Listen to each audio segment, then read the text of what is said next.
I would say this happened several years back. It was my first trip out of Singapore. So I was actually on a graduates trip with a bunch of my classmates, and we thought, why not let's go to Vietnam? So that's why we went to Ho Chi Minh City. I, for one, had a camera around my neck. Wasn't the smartest thing to do. And when we doubled back, taking the same road back, we didn't realize that just because a place was safe and crowded earlier may not be the case when we were coming back, and it's a different time frame. So we actually entered a small little alleyway just behind a major 5-star hotel. And just at that moment, a couple, a young girl riding pillion behind a man right in front of her, they just stopped. She jumped out. She had a baseball cap on.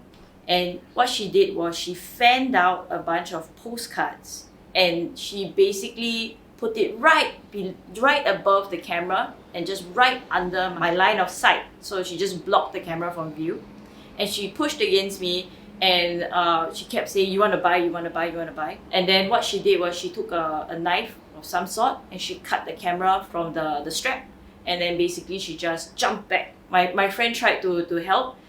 He rushed forward and tried to grab her cap, but she immediately rushed onto the motorcycle and they just both sped away. It happened so fast, then I realized that she took the camera. That was definitely in a state of shock. It was a group of 4, so all of us were quite shocked that in such a large group, they could still do that. And my friends and I, we went to the 5-star hotel to seek help. And then basically, I was a little bit shaken, so when I was just basically cussing and screaming at the door, he took down my statement, and then he translated my English statement into Vietnamese, and then he called my hotel to come and get me and to talk about what are the next steps. My hotelier brought me to the police station nearby.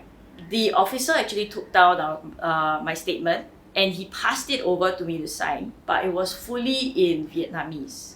And before I signed, my friend grabbed it and said, wait a minute, can we get this translated? We don't know what you're signing off on. When my hotelier, she passed it to the hotelier to do it, and then he told us, it's exactly the same, just sign it. The chief of security from that 5-star hotel managed to call me afterwards. It seemed that he met up with the thieves, and they were telling him that they wanted 500 USD to return me my camera. But by that time, I was like, no, you can keep it. I'll just go and claim insurance. And it just made no sense why you selling me back my own camera, basically.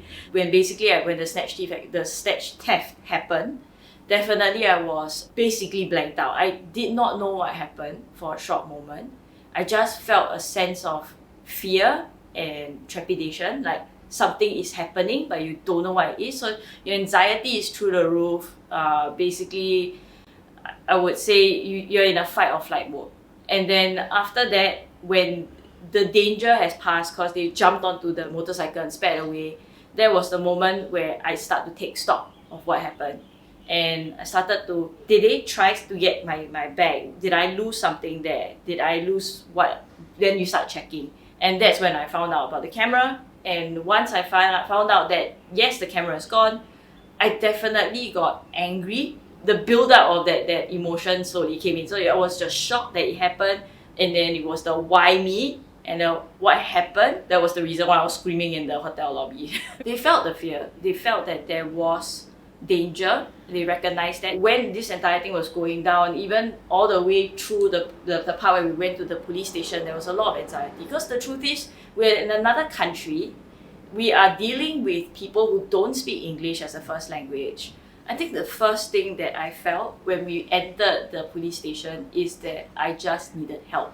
I needed somebody to tell me what the next steps are. We are kind of caught in a situation that you have very little control. Definitely I was shaken. I was quite upset about the entire thing. But what I really wanted was to document everything properly so that I could file my claims later on. But other than that, of course, it would be a bonus if I could get it back. I would say that restorative justice is important. I would imagine, like, the idea of healing, I think from the entire incident would definitely be to forgive what has happened to me in the first place and to basically move past the incident. The thing is, for this particular case, I'm not sure it will help the perpetrator, or you could even get the perpetrator in the room because they are probably a network. Then it's really about myself as a victim. How do I actually try to move forward without having the perpetrator in the picture, in the room, to say, I'm sorry, we shouldn't have done that. I mean, accepting that this has happened and moving past that particular incident, I think it's really important. I definitely took a while to make peace with what had happened. Not too long, I hope, but the idea was basically I needed to get past getting angry, reacting emotionally to the damage that was done to me, and to see the bigger picture that, you know what, this was perpetrated as a crime on a different level. And on top of that, I'm as a victim, what are the next steps? I needed to change my perspective into how do I seek restoration, both as a person and also my physical property that disappeared. And then also from there, what do I do next to prevent this from ever happening to me again? So it was like a learning point.